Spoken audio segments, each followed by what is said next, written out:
Reading by Gregg, Margarite. A Martian Odyssey by Stanley G. Weinbaum. Jarvis stretched himself as luxuriously as he could in the cramped general quarters of the Ares. "Air you can breathe," he exulted. "It feels as thick as soup after the thin stuff out there." He nodded at the Martian landscape stretching flat and desolate in the light of the nearer moon beyond the glass of the port. The other three stared at him sympathetically. Poots, the engineer, Leroy, the biologist, and Harrison, the astronomer and captain of the expedition. Dick Jarvis was chemist of the famous crew, the Ares expedition. First human beings to set foot on the mysterious neighbor of Earth, the planet Mars. This, of course, was in the old days, less than 20 years after the mad American Doney perfected the atomic blast at the cost of his life, and only a decade after the equally mad Cardozo rode it to the moon. They were true pioneers, these four of the Ares. Except for a half-dozen moon expeditions and the ill-fated Delancey flight aimed at the seductive orb of Venus, they were the first men to feel other gravity than Earth's, and certainly the first successful crew to leave the Earth-Moon system. And they deserved that success when one considers the difficulties and discomforts, the months spent in acclimatization chambers back on Earth, learning to breathe the air as tenuous as that of Mars, the challenging of the void in the tiny rocket driven by the cranky reaction motors of the 21st century, and mostly the facing of an absolutely unknown world. Jarvis stretched and fingered the raw and peeling tip of his frostbitten nose. He sighed again contentedly. "Well," exploded Harrison abruptly, "are we going to hear what happened? You set out all shipshape in an auxiliary rocket, we don't get a peep for 10 days, and finally Poots here picks you out of a lunatic ant-heap with a freak ostrich as your pal. Spill it, man." "Spiel?" queried Leroy perplexedly. "Spiel what?" "He means spiel," explained Poots soberly. "It is to tell." Jarvis met Harrison's amused glance without the shadow of a smile. "That's right, Carl," he said in grave agreement with Poots. "Ich spiel es." He grunted comfortably and began. "According to orders," he said, "I watched Carl here take off toward the north, and then I got into my flying sweatbox and headed south. You'll remember, Cap, we had orders not to land, but just scout about for points of interest.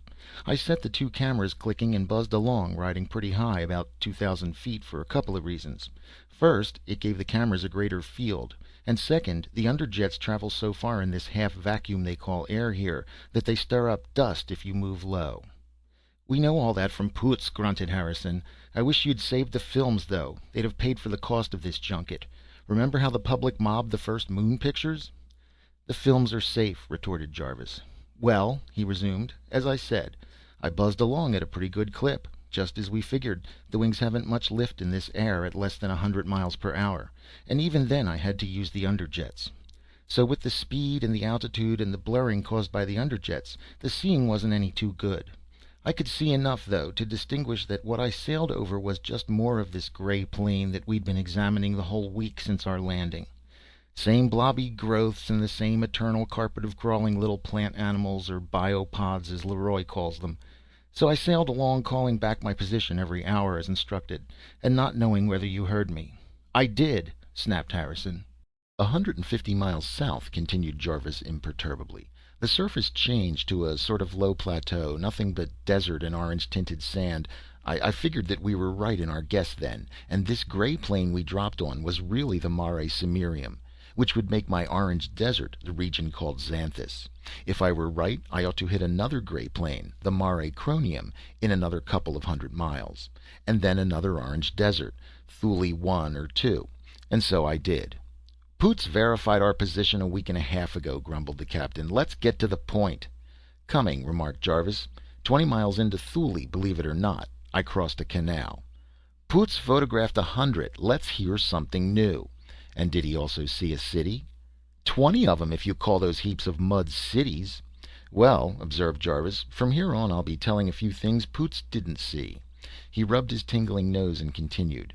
"I knew that I had 16 hours of daylight at this season, so 8 hours, 800 miles from here, I decided to turn back. I was still over Thule, whether 1 or 2 I'm not sure, not more than 25 miles into it, and right there, Poots's pet motor quit." "Quit? How?"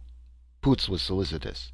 "The atomic blast got weak. I started losing altitude right away, and suddenly there I was with a thump, right in the middle of Thule. Smashed my nose on the window, too." He rubbed the injured member ruefully. Did you maybe try washing their combustion chamber with acid sulfuric? Inquired Putz. Sometimes their leads gives a secondary radiation.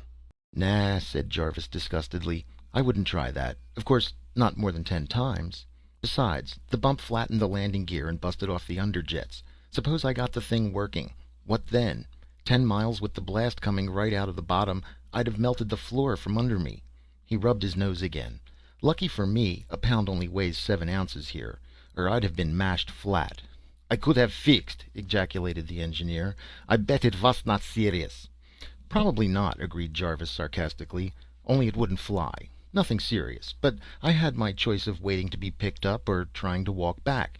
800 miles, and perhaps 20 days before we had to leave.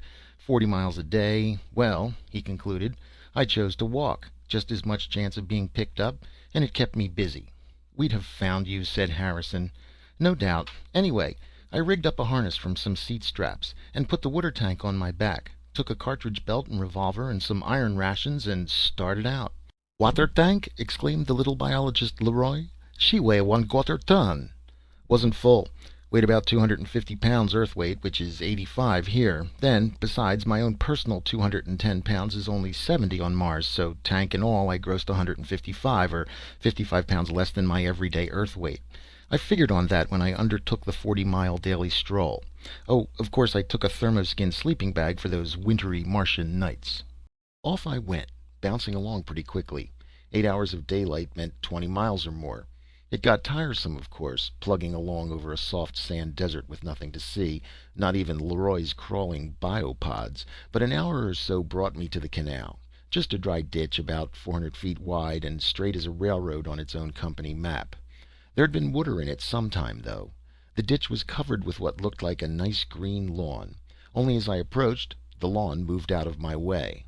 "Eh?" said Leroy. "Yeah, it was a relative of your biopod's. I caught one, a little grass-like blade about as long as my finger with 2 thin, stemmy legs."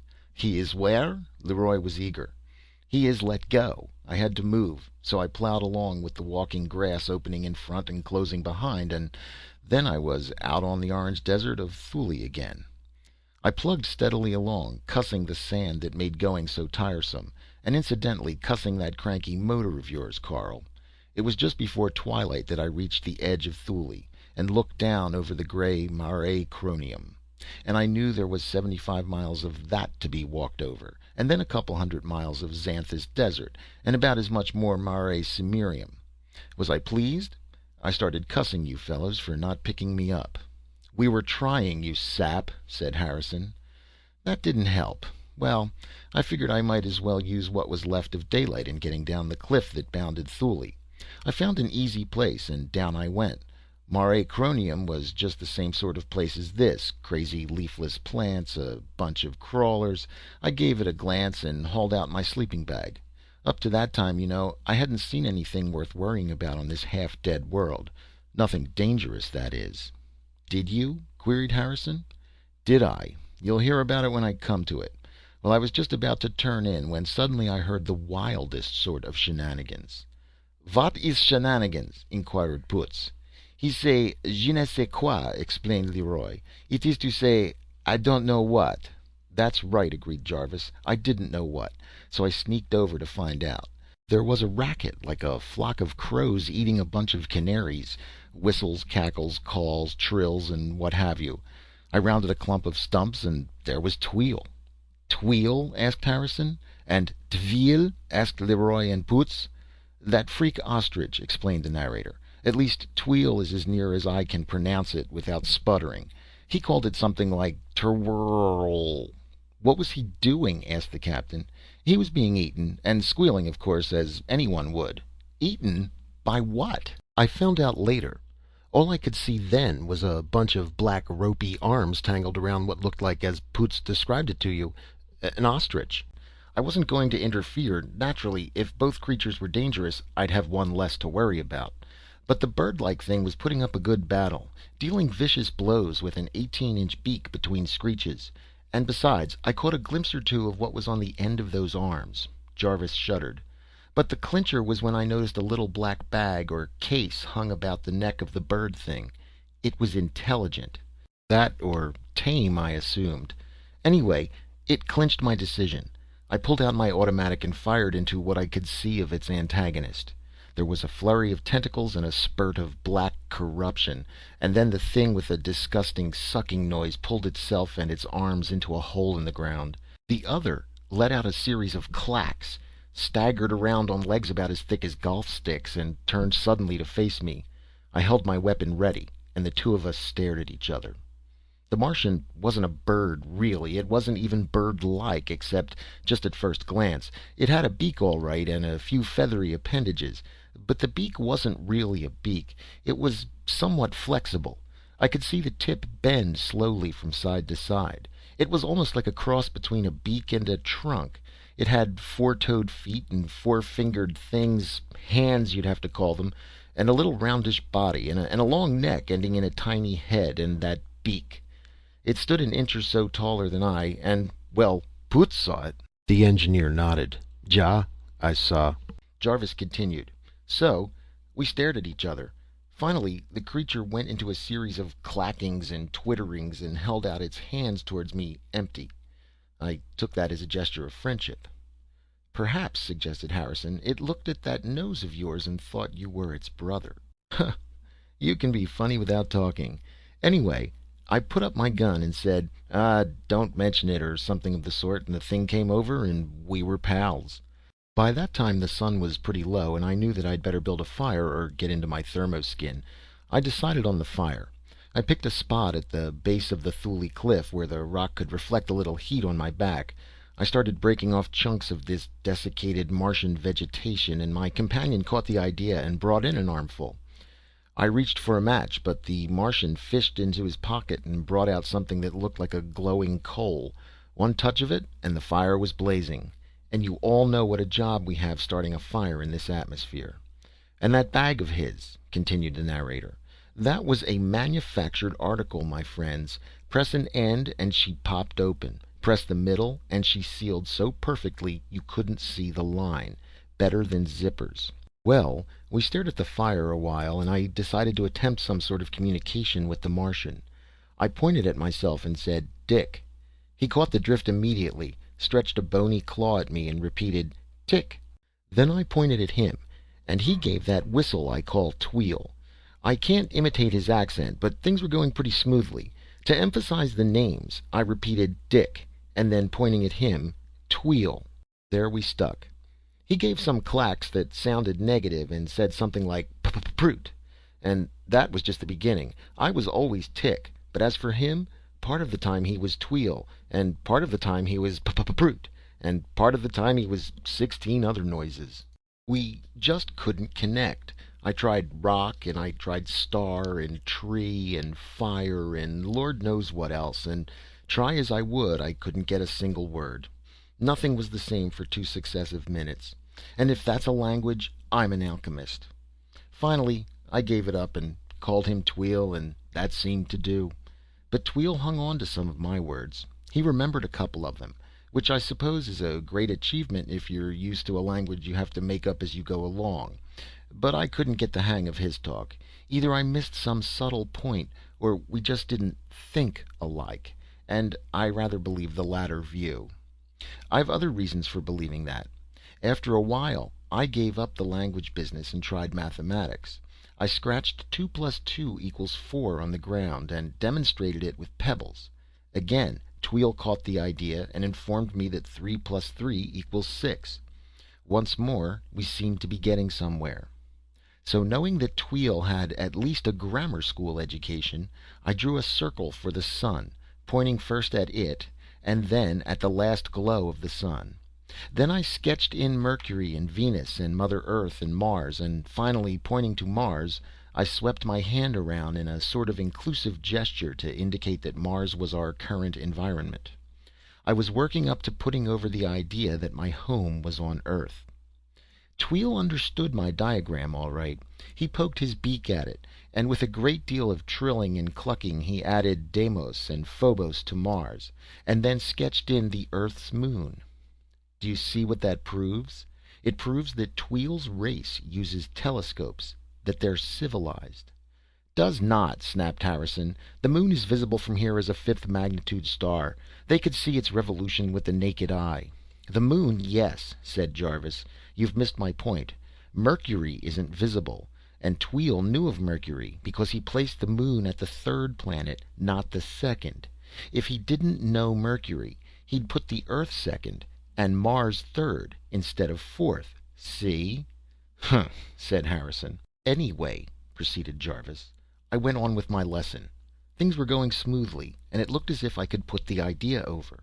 I pointed at the Earth on my diagram, and then at myself.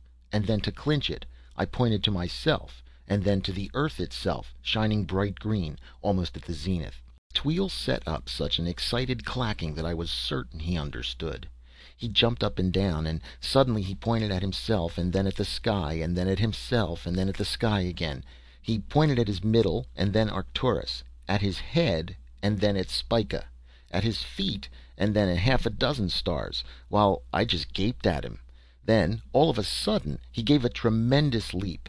Man, what a hop! He shot straight up into the starlight, 75 feet if an inch. I saw him silhouetted against the sky, saw him turn and come down at me head first, and land smack on his beak like a javelin. There he stuck, square in the center of my sun circle, in the sand. A bullseye. Nuts, observed the captain. Plain nuts. That's what I thought, too. I just stared at him open-mouthed while he pulled his head out of the sand and stood up. Then I figured he'd missed my point, and I went through the whole blamed rigmarole again, and it ended the same way, with Tweel on his nose in the middle of my picture. Maybe it's a religious rite, suggested Harrison. Maybe, said Jarvis dubiously. Well, there we were. We could exchange ideas up to a certain point, and then bluey. Something in us was different, unrelated. I don't doubt that Tweel thought me just as screwy as I thought him. Our minds simply looked at the world from different viewpoints, and perhaps his viewpoint is as true as ours. But we couldn't get together, and that's all. Yet in spite of all difficulties, I liked Tweel, and I have a queer certainty that he liked me. Nuts, repeated the captain. Just daffy. Yeah? Wait and see. A couple of times I thought that perhaps we... He paused, and then resumed his narrative. Anyway, I finally gave it up and got into my thermoskin to sleep. The fire hadn't kept me any too warm, but that damn sleeping bag did. Got stuffy 5 minutes after I closed myself in. I opened it a little, and bingo, some 80 below zero air hit my nose, and that's when I got this pleasant little frostbite to add to the bump I acquired during the crash of my rocket. I don't know what Tweel made of my sleeping. He sat around, but when I woke up, he was gone. I'd just crawled out of my bag, though, when I heard some twittering, and there he came, sailing down from that 3-story Thule cliff to a light on his beak beside me. I pointed to myself and toward the north, and he pointed at himself and toward the south. But when I loaded up and started away, he came along.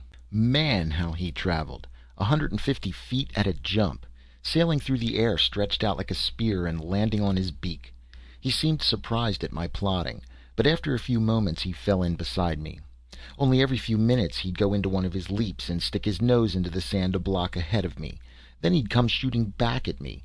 It made me nervous at first to see that beak of his coming at me like a spear, but he always ended in the sand at my side. So the two of us plugged along across the Mare Cronium. Same sort of place as this, same crazy plants and same little green biopods growing in the sand or crawling out of your way.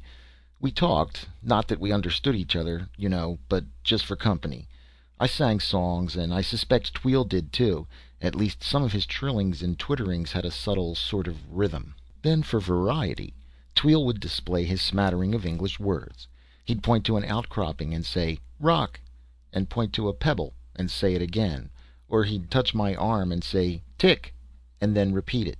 He seemed terrifically amused that the same word meant the same thing twice in succession, or that the same word could apply to two different objects. It set me wondering if perhaps his language wasn't like the primitive speech of some Earth people.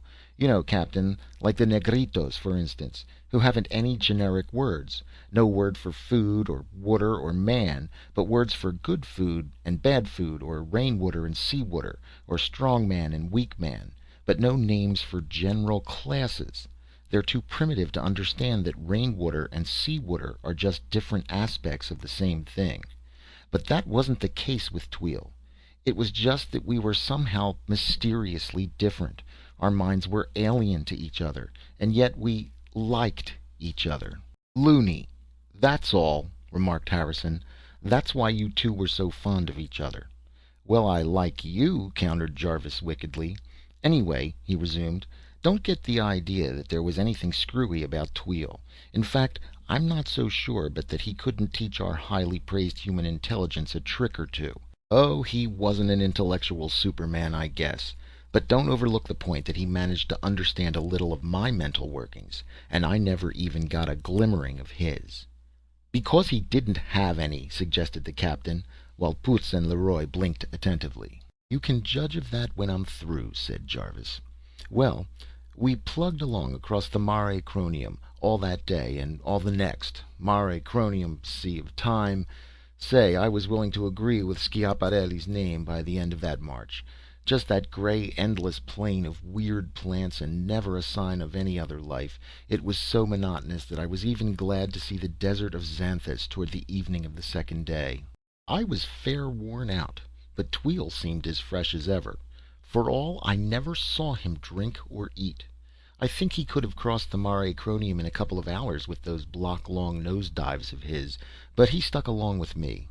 I offered him some water once or twice. He took the cup from me and sucked the liquid into his beak, and then carefully squirted it all back into the cup and gravely returned it. Just as we sighted Xanthus, or the cliffs that bounded it, one of those nasty sand clouds blew along. Not as bad as the one we had here, but mean to travel against. I pulled the transparent flap of my thermoskin bag across my face and managed pretty well, and I noticed that Tweel used some feathery appendages growing like a mustache at the base of his beak to cover his nostrils, and some similar fuzz to shield his eyes. "He is a desert creature," ejaculated the little biologist Leroy. "Huh? Why?" He drink no water. He is adapt for a sandstorm. Proves nothing. There's not enough water to waste anywhere on this desiccated pill called Mars. We'd call all of it desert on Earth, you know. He paused. Anyway, after the sandstorm blew over, a little wind kept blowing in our faces. Not strong enough to stir the sand, but suddenly things came drifting along from the Xanthus cliffs. Small, transparent spheres, for all the world like glass tennis balls. But light. They were almost light enough to float, even in this thin air. Empty, too. At least I cracked open a couple and nothing came out but a bad smell. I asked Tweel about them, but all he said was no, no, no, which I took to mean that he knew nothing about them. So they went bouncing by like tumbleweeds or like soap bubbles, and we plugged on towards Xanthus. Tweel pointed at one of the crystal balls once and said, "Rock," but I was too tired to argue with him. Later I discovered what he meant. We came to the bottom of the Xanthus cliffs finally when there wasn't much daylight left. I decided to sleep on the plateau if possible. Anything dangerous, I reasoned, would be more likely to prowl through the vegetation of the Mare Cronium than the sand of Xanthus. Not that I'd seen a single sign of menace except the rope-armed black thing that had trapped Tweel, and apparently that didn't prowl at all but lured its victims within reach. It couldn't lure me while I slept, especially as Tweel didn't seem to sleep at all, but simply sat patiently around all night. I wondered how the creature had managed to trap Tweel, but there wasn't any way of asking him. I found that out, too, later. It's devilish. However, we were ambling around the base of the Xanthus barrier looking for an easy spot to climb. At least I was. Tweel could have leapt it easily, for the cliffs were lower than Thule, perhaps 60 feet. I found a place and started up, swearing at the water tank strapped to my back. It didn't bother me except when climbing, and suddenly I heard a sound that I thought I recognized. You know how deceptive sounds are in this thin air. A shot sounds like the pop of a cork, but this sound was the drone of a rocket, and sure enough, there went our second auxiliary, about 10 miles westward, between me and the sunset. "Was me," said Poots. "I hunt for you." Yeah, I knew that, but what good did it do me? I hung on to the cliff and yelled and waved with one hand. Tweel saw it too and set up a trilling and twittering, leaping to the top of the barrier and then high into the air, and while I watched, the machine droned on into the shadows to the south. I scrambled to the top of the cliff. Tweel was still pointing and trilling excitedly, shooting up toward the sky and coming down head-on to stick upside down on his beak in the sand. I pointed toward the south and at myself, and he said, "Yes, yes, yes," but somehow I gathered that he thought the flying thing was a relative of mine, probably a parent. Perhaps I did his intellect an injustice. I think now that I did. I was bitterly disappointed by the failure to attract attention. I pulled out my thermoskin bag and crawled into it as the night chill was already apparent.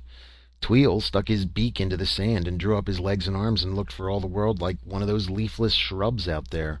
I think he stayed that way all night.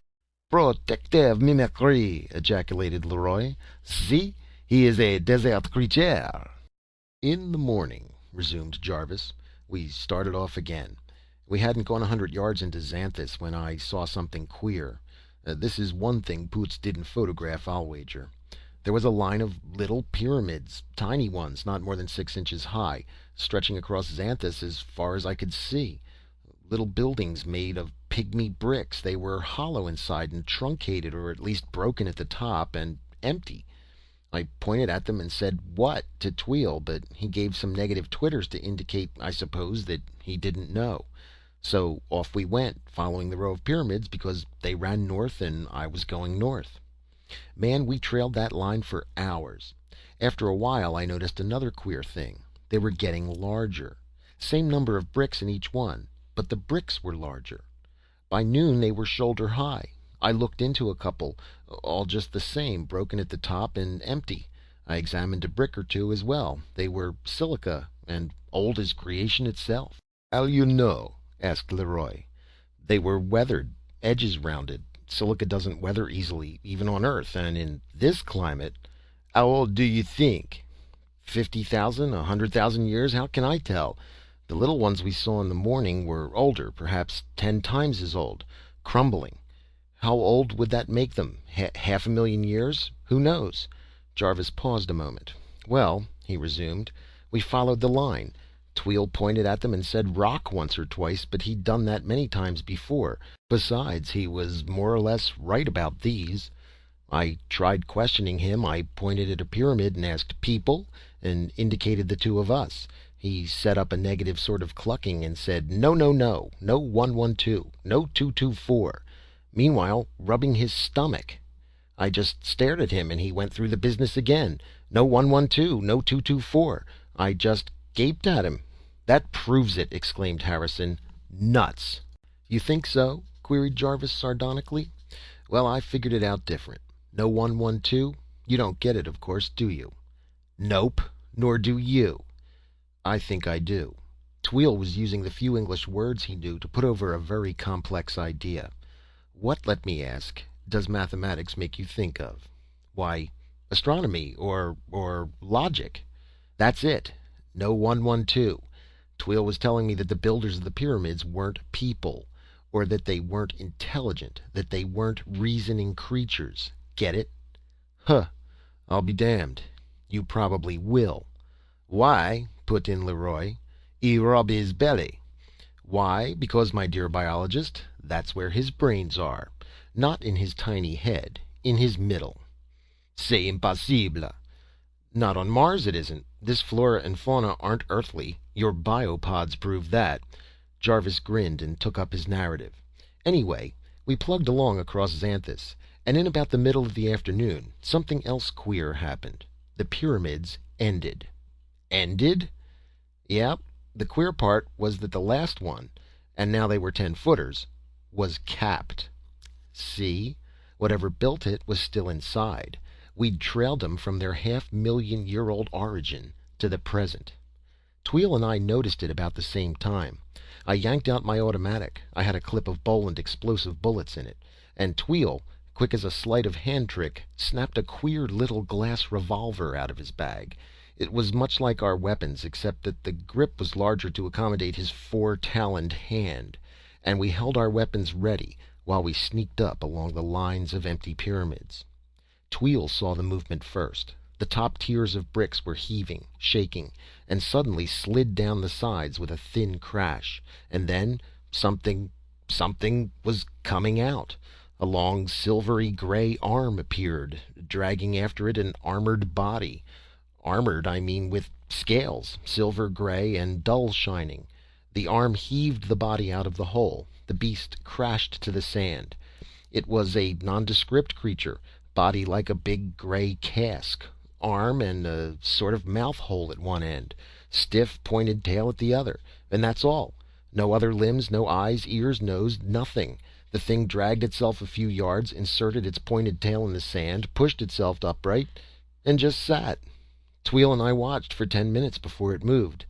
Then, with a creaking and rustling like crumpling stiff paper, its arm moved to the mouth hole, and out came a brick.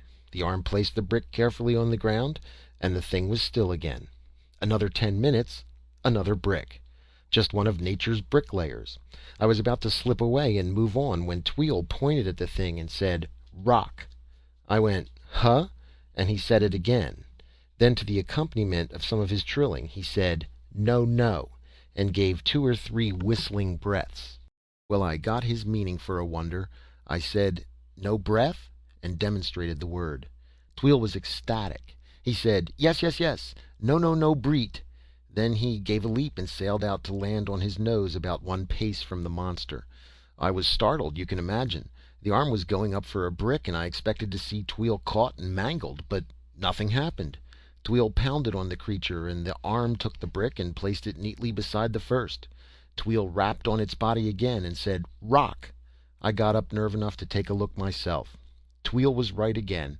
The creature was rock, and it didn't breathe. "How you know?" snapped Leroy, his black eyes blazing interest. "Because I'm a chemist. The beast was made of silica. There must have been pure silicon in the sand, and it lived on that, get it?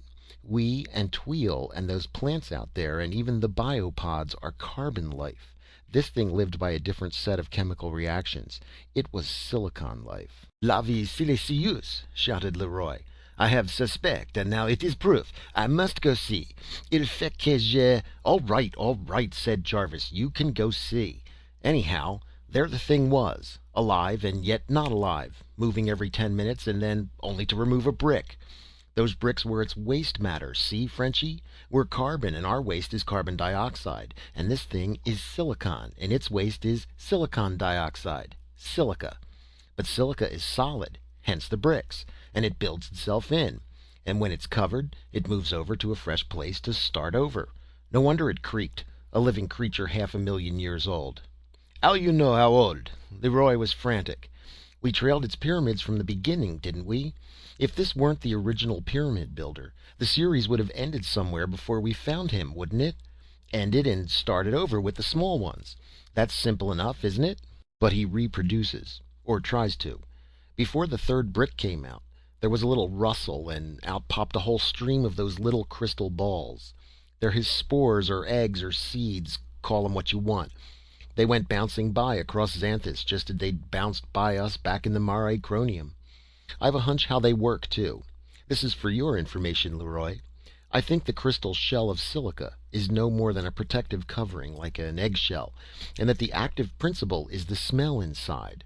It's some sort of gas that attacks silicon, and if the shell is broken near a supply of that element, some reaction starts that ultimately develops into a beast, like that one."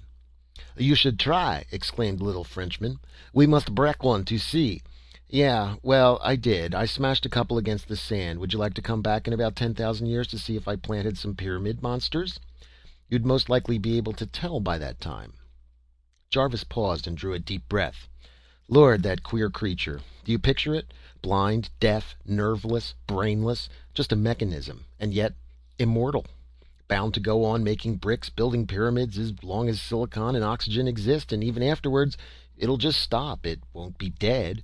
If the accidents of 1,000,000 years bring it its food again, there it'll be, ready to run again, while brains and civilizations are part of the past. A queer beast, yet I met a stranger one." "If you did, it must have been in your dreams," growled Harrison. "You're right," said Jarvis soberly. "In a way, you're right. The dream beast. That's the best name for it. And it's the most fiendish, terrifying creation one could imagine. More dangerous than a lion, more insidious than a snake." "Tell me," begged Leroy. "I must go see." "Not this devil." He paused again. "Well," he resumed, Tweel and I left the pyramid creature and plowed along through Xanthus. I was tired and a little disheartened by Pootz's failure to pick me up, and Tweel's trilling got on my nerves, as did his flying nose dives. So I just strode along without a word, hour after hour, across that monotonous desert. Toward mid-afternoon we came in sight of a low dark line on the horizon. I knew what it was. It was a canal. I'd crossed it in the rocket, and it meant that we were just 1/3 of the way across Xanthus. Pleasant thought, wasn't it? And still, I was keeping up to schedule. We approached the canal slowly. I remembered that this one was bordered by a wide fringe of vegetation, and that Mud Heap City was on it. I was tired, as I said. I kept thinking of a good hot meal, and then from that I jumped to reflections of how nice and homelike even Borneo would seem after this crazy planet. And from that to thoughts of little old New York, and then to thinking about a girl I know there. Fancy Long. Know her? Vision entertainer, said Harrison. I've tuned her in. Nice blonde. Dances and sings on the yerba mate hour. That's her, said Jarvis ungrammatically. I know her pretty well. Just friends, get me? Though she came down to see us off in the Aries. Well, I was thinking about her, feeling pretty lonesome, and all the time we were approaching that line of rubbery plants. And then I said, what in hell? And stared, and there she was, Fancy Long, standing plain as day under one of those crack-brained trees, and smiling and waving just the way I remember her when we left. Now you're nuts too, observed the captain. Boy, I almost agreed with you. I stared and pinched myself and closed my eyes, and then stared again, and every time there was Fancy Long, smiling and waving. Tweel saw something too. He was trilling and clucking away, but I scarcely heard him. I was bounding toward her over the sand, too amazed to even ask myself questions. I wasn't 20 feet from her when Tweel caught me with one of his flying leaps. He grabbed my arm, yelling, "No, no, no," in his squeaky voice. I tried to shake him off. He was as light as if he were built of bamboo, but he dug his claws in and yelled, and finally some sort of sanity returned to me, and I stopped less than 10 feet from her. There she stood, looking as solid as Pootz's head. "What?" said the engineer. She smiled and waved and waved and smiled, and I stood there dumb as Leroy, while Tweel squeaked and chattered. I knew it couldn't be real, yet there she was. Finally I said, "Fancy! Fancy Long!" She just kept on smiling and waving, but looking as real as if I hadn't left her 37 million miles away. Tweel had his glass pistol out, pointing it at her. I grabbed his arm, but he tried to push me away. He pointed at her and said, "No breet, no breet," and I understood that he meant that the Fancy Long thing wasn't alive. Man, my head was whirling. Still, it gave me the jitters to see him pointing his weapon at her. I don't know why I stood there watching him take careful aim, but I did. Then he squeezed the handle of his weapon. There was a little puff of steam, and Fancy Long was gone, and in her place was one of those writhing black rope-armed horrors like the one I'd saved Tweel from. The dream beast. I stood there dizzy, watching it die while Tweel trilled and whistled. Finally he touched my arm, pointed at the twisting thing, and said, "You 112, he 112. After he'd repeated it 8 or 10 times, I got it. Do any of you? "Oui," shrilled Leroy. "Moi, je le comprends. He mean you think of something the beast he know, and you see it. Un chien, a hungry dog, he would see the big bone with meat, or smell it, not?" "Right," said Jarvis.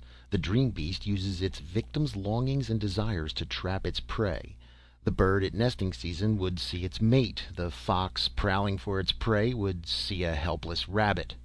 "How he do?" queried Leroy. "How do I know? How does a snake back on Earth charm a bird into its very jaws? And aren't there deep-sea fish that lure their victims into their mouths? Lord," Jarvis shuddered, "do you see how insidious the monster is? We're warned now, but henceforth we can't trust even our eyes. You might see me, I might see one of you, and back of it may be nothing but another of those black horrors." "How'd your friend know?" asked the captain abruptly. "Tweel? I wonder. Perhaps he was thinking of something that couldn't possibly have interested me, and when I started to run he realized that I saw something different and was warned. Or perhaps the dream beast can only project a single vision, and Tweel saw what I saw, or nothing. I couldn't ask him, but it's just another proof that his intelligence is equal to ours or greater." "He's daffy, I tell you," said Harrison. "What makes you think his intellect ranks with the human?" Plenty of things. First, the pyramid beast. He hadn't seen one before. He said as much. Yet he recognized it as a dead, alive automaton of silicon. He could have heard of it, objected Harrison. He lives around here, you know. Well, how about the language? I couldn't pick up a single idea of his, and he learned 6 or 7 words of mine. And do you realize what complex ideas he put over with no more than those 6 or 7 words? The pyramid monster, the dream beast. In a single phrase he told me that one was a harmless automaton and the other a deadly hypnotist. What about that? Huh, said the captain. Huh, if you wish. Could you have done it knowing only 6 words of English? Could you go even further, as Tweel did, and tell me that another creature was of a sort of intelligence so different from ours that understanding was impossible, even more impossible than that between Tweel and me? Eh? What was that? Later. The point I'm making is that Tweel and his race are worthy of our friendship. Somewhere on Mars, and you'll find I'm right, is a civilization and culture equal to ours, and maybe more than equal. And communication is possible between them and us. Tweel proves that. It may take years of patient trial, for their minds are alien, but less alien than the next minds we encountered, if they are minds. The next ones? What next ones? The people of the mud cities along the canals. Jarvis frowned, then resumed his narrative. I thought the dream beast and the silicon monster were the strangest beings conceivable, but I was wrong. These creatures are still more alien, less understandable than either, and far less comprehensible than Tweel, with whom friendship is possible, and even by patience and concentration, the exchange of ideas. Well, he continued, we left the dream beast dying, dragging itself back into its hole, and we moved towards the canal. There was a carpet of that queer walking grass scampering out of our way, and when we reached the bank there was a yellow trickle of water flowing. The mound city I'd noticed from the rocket was a mile or so to the right, and I was curious enough to want to take a look at it. It had seemed deserted from my previous glimpse of it, and if any creatures were lurking in it, well, Tweel and I were both armed. And by the way, that crystal weapon of Tweel's was an interesting device.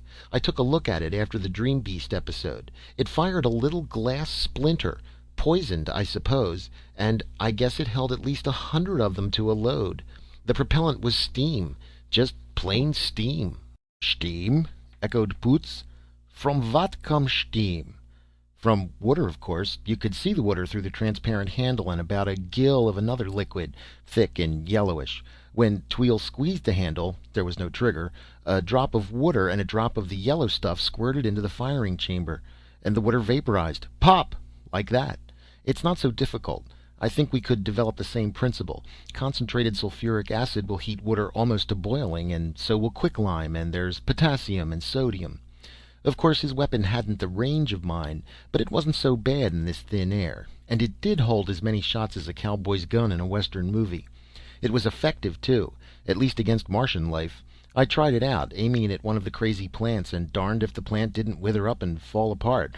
That's why I think the glass splinters were poisoned. Anyway, we trudged along toward the mud heap city, and I began to wonder whether the city builders dug the canals. I pointed to the city and then at the canal, and Tweel said, "No, no, no," and gestured toward the south. I took it to mean that some other race had created the canal system, perhaps Tweel's people. I don't know. Maybe there's still another intelligent race on the planet, or a dozen others. Mars is a queer little world. 100 yards from the city we crossed a sort of road, just a hard-packed mud trail, and then all of a sudden along came one of the mound builders. Man, talk about fantastic beings. It looked rather like a barrel trotting along on 4 legs with 4 other arms or tentacles. It had no head, just body and members and a row of eyes completely around it. The top end of the barrel body was a diaphragm stretched as tight as a drumhead, and that was all. It was pushing a little coppery cart and tore right past us like the proverbial bat out of hell. It didn't even notice us, although I thought the eyes on my side shifted a little as it passed. A moment later, another came along, pushing another empty cart. Same thing, it just scooted past us. Well, I wasn't going to be ignored by a bunch of barrels playing train, so when the third one approached, I planted myself in the way, ready to jump, of course, if the thing didn't stop. But it did. It stopped and set up a sort of drumming from the diaphragm on top. I held out both hands and said, "We are friends." And what do you suppose the thing did? "Said pleased to meet you, I'll bet," suggested Harrison. I couldn't have been more surprised if it had. It drummed on its diaphragm and then suddenly boomed out, "We are friends," and gave its pushcart a vicious poke at me. I jumped aside and away it went, while I stared dumbly after it. A minute later another one came hurrying along. This one didn't pause, but simply drummed out, "We are friends," and scurried by. How did it learn the phrase? Were all the creatures in some sort of communication with each other? Were they all parts of some central organism? I don't know, though I think Tweel does. Anyway, the creatures went sailing past us, everyone greeting us with the same statement. It got to be funny. I never thought to find so many friends on this godforsaken ball. Finally, I made a puzzled gesture to Tweel. I guess he understood, for he said, "112 yes, 224 no. Get it?" "Sure," said Harrison. "It's a Martian nursery rhyme." Yeah, well, I was getting used to Tweel's symbolism, and I figured it out this way.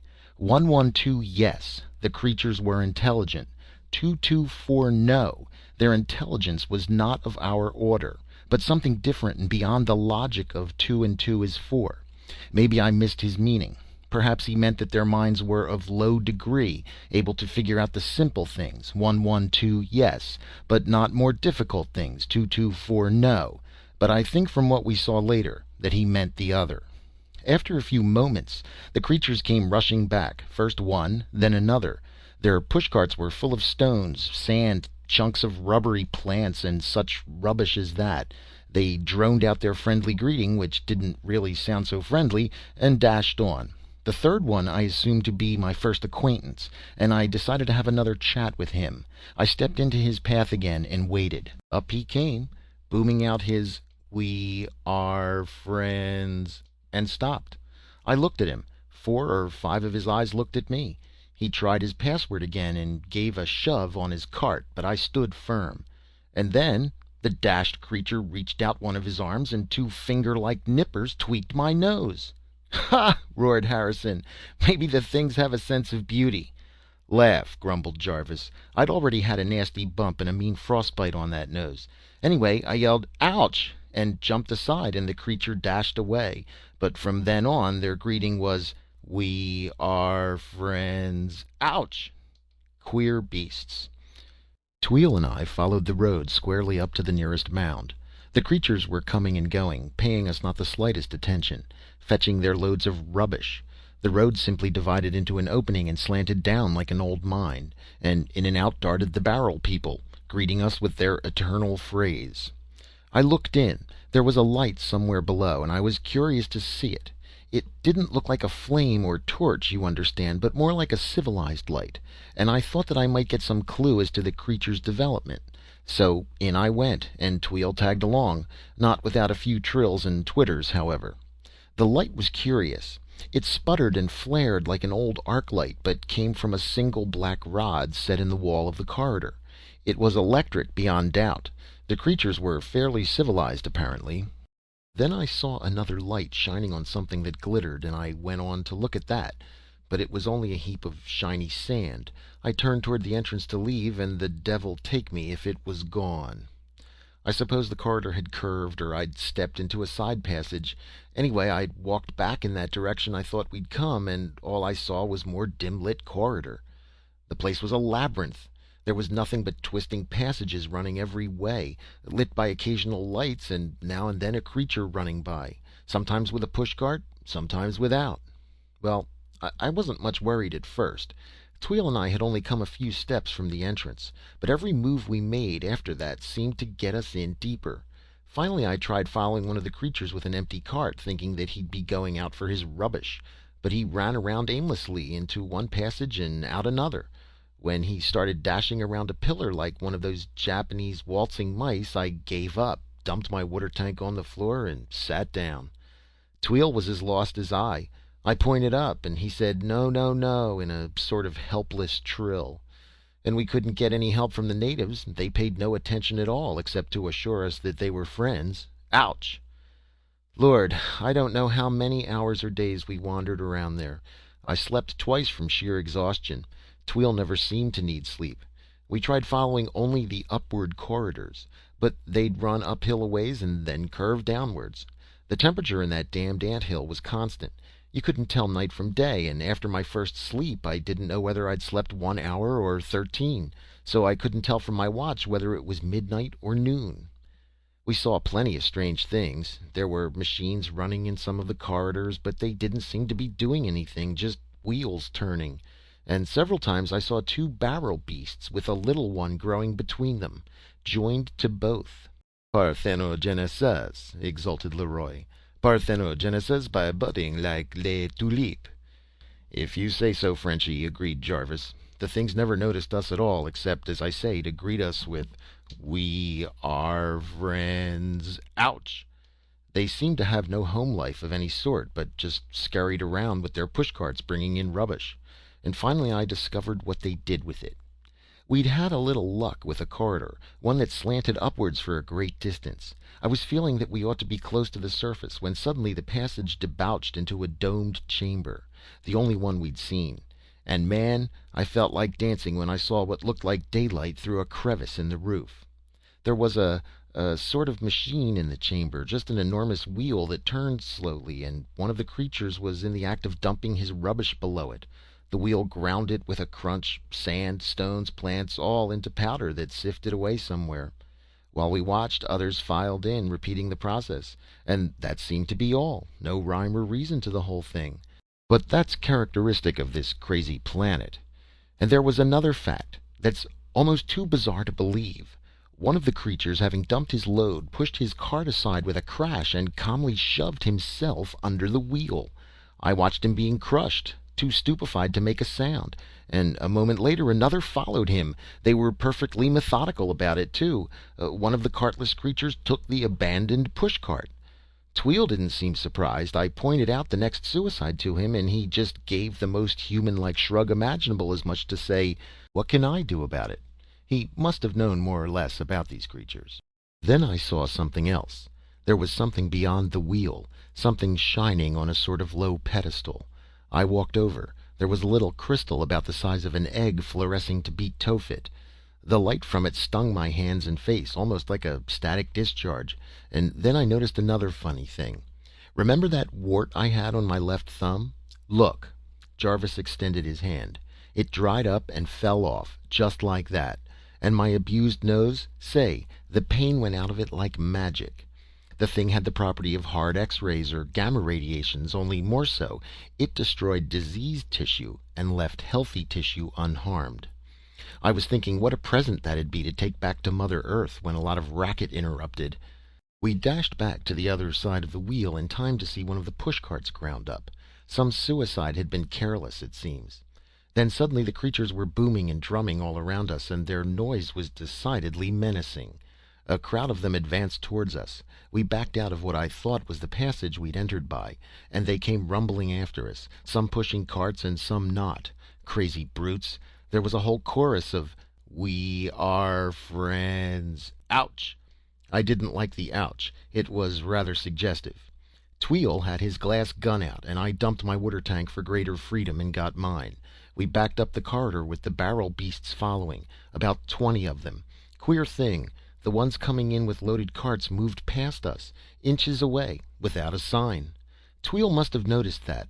Suddenly he snatched out that glowing coal cigar lighter of his and touched a cartload of plant limbs. Puff!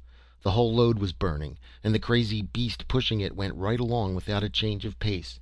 It created some disturbance among our friends, however, and then I noticed the smoke eddying and swirling past us, and sure enough, there was the entrance. I grabbed Tweel, and out we dashed, and after us our 20 pursuers. The daylight felt like heaven, though I saw at first glance that the sun was all but set, and that was bad, since I couldn't live outside my thermoskin bag in a Martian night, at least without a fire. And things got worse in a hurry. They cornered us in an angle between two mounds, and there we stood. I hadn't fired, nor had Tweel. There wasn't any use in irritating the brutes. They stopped a little distance away and began their booming about friendship and ouches. Then things got still worse. A barrel brute came out with a pushcart, and they all grabbed into it and came out with handfuls of foot-long copper darts, sharp-looking ones, and all of a sudden one sailed past my ear. Zing! And it was shoot or die then. We were doing pretty well for a while. We picked off the ones next to the pushcart and managed to keep the darts at a minimum. But suddenly there was a thunderous booming of "friends" and "ouches," and a whole army of 'em came out of their hole. Man, we were through, and I knew it. Then I realized that Tweel wasn't. He could have leapt the mound behind us as easily as not. He was staying for me. Say, I could have cried if there'd been time. I'd liked Tweel from the first, but whether I'd have had gratitude to do what he was doing. Suppose I had saved him from the first dream beast. He'd done as much for me, hadn't he? I grabbed his arm and said, "Tweel," and pointed up, and he understood. He said, "No, no, no, Tick," and popped away with his glass pistol. What could I do? I'd be a goner anyway when the sun set, but I couldn't explain that to him. I said, "Thanks, Tweel, you're a man," and felt that I wasn't paying him any compliment at all. A man. There are mighty few men who'd do that. So I went bang with my gun, and Tweel went puff with his, and the barrels were throwing darts and getting ready to rush us and booming about being friends. I had given up hope. Then suddenly an angel dropped right down from heaven in the shape of Pootz, with his underjets blasting the barrels into very small pieces. Wow. I let out a yell and dashed for the rocket. Pootz opened the door, and in I went, laughing and crying and shouting. It was a moment or so before I remembered Tweel. I looked around in time to see him rising in one of his nosedives over the mound and away. I had a devil of a job arguing Pootz into following. By the time we got the rocket aloft, darkness was down. You know how it comes here, like turning off a light. We sailed out over the desert and put down once or twice. I yelled "Tweel," and yelled it 100 times, I guess. We couldn't find him. He could travel like the wind, and all I got, or else I imagined it, was a faint trilling and twittering drifting out of the south. He'd gone, and damn it, I wish he hadn't. The 4 men of the Aries were silent, even the sardonic Harrison. At last little Roy broke the stillness. "I should like to see," he murmured. "Yeah," said Harrison, "and the wart cure. Too bad you missed that. It might be the cancer cure they've been hunting for a century and a half." "Oh, that," muttered Jarvis gloomily. "That's what started the fight." He drew a glistening object from his pocket. "Here it is." End of A Martian Odyssey by Stanley G. Weinbaum.